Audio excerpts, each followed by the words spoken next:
Good morning friends, welcome to Sharekhan Pre-Market View. Now Indian markets continue to fall 4 days in a row, going down by about 90 points with stock specific action continuing in the markets. However, if you look at the world markets yesterday, Dow put on more than 100 points rally after a good trade deficit number.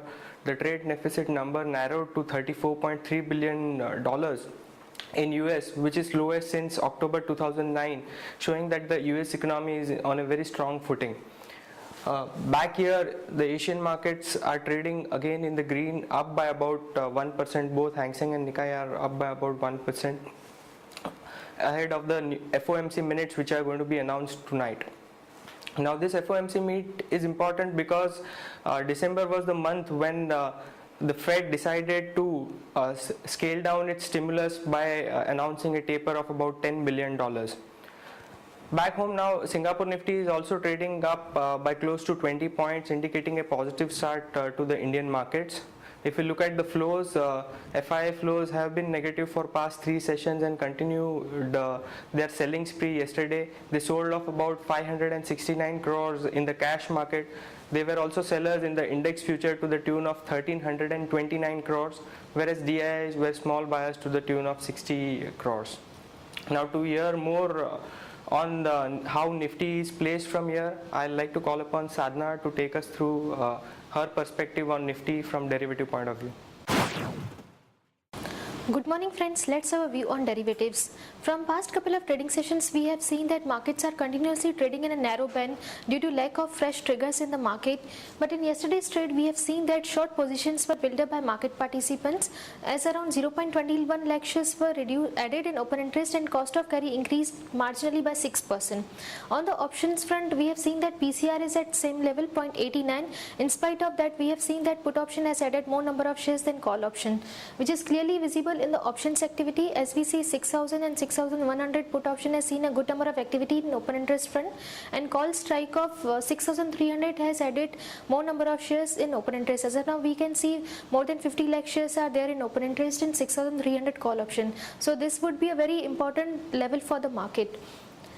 Yesterday, FIs were net sellers of approximately more than 1000 crores in future and option segment. As we see, they were net sellers of more 1300 crore in index futures, and they were net buyers of 33 crores in index options. They were net buyers of 134 crores in stock futures, and they were net buyers of 46 crores in stock options. And our positional support would be 6135 on closing basis, and intraday support would be 6185, 6165, resistance would be 6225 and 6250. Overall, our bias for the market is negative as we are trading below our weekly VWAP, and we may see selling may emerge in the market at higher levels.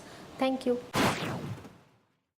Let's look at some of the important news which has come in today. NESCOM President R. Chandrasekhar yesterday said that the outlook for the Indian IT sector continues to remain quite robust. Now earlier NESCOM had given a guidance of about close to 12 to 14% growth for the Indian software services industry for CY14, and it aims to achieve revenue of USD 300 billion for the IT industry by 2020. Now, Prime Minister yesterday convened a meeting with both the Finance Ministry as well as the Mines Ministry on the Balco Hindustan Zinc stake sale. Now, Department of Divestment is likely to move the cabinet note on Balco's residual stake sale. This stake sale could happen through e-auction. This is to bring in more transparency in the stake sale process. Now, SpiceJet has agreed to buy about 40 737 Boeing Max at the investment of over $4 billion. Now this is to actually modernize its fleet, as well as these Boeings are fuel efficient. They are about 15% more fuel efficient than the normal fleets. This is a positive development for SpiceJet. Now NMDC also announced its iron ore production and dispatch numbers yesterday. The iron ore production grew by about 37% to 7.3 million ton against 5.33 million tons in the previous corresponding period, as well as the dispatches have shown a growth of about 40%. The first long idea for the day we have is Kane India. Now Kane India yesterday has indicated that it has increased the production of Aishwarya and Bhagyam field by about 8%, and now the company's crude oil production has risen to 1,90,000 barrels per day from 1,76,000 barrels per day earlier. One can long Kane India with stop loss of 313 for probable target of 329 and 335. We have also released a new alpha delivery pick, which is Apollo Tyre. Now Apollo Tyre is one of the largest market leader in the bus and the truck segment with a 28% market share.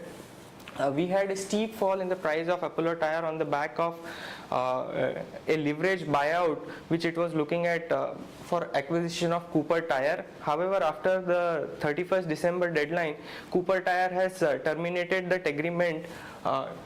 Hence, this fallout of the Cooper Apollo deal is very positive for Apollo Tyre, as this deal was entirely to be funded by debt.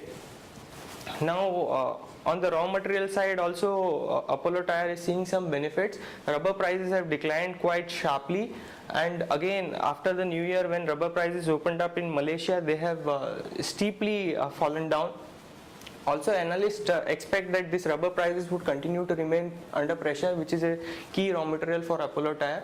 Now, prices of other raw materials such as carbon black and nylon cord, which are crude derivatives, are also benign. So, overall, we see margin expansion for most of the tyre companies, including Apollo Tyre.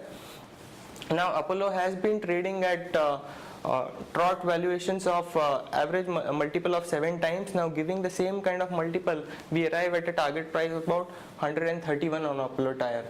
So that's it we have, friends. Thank you.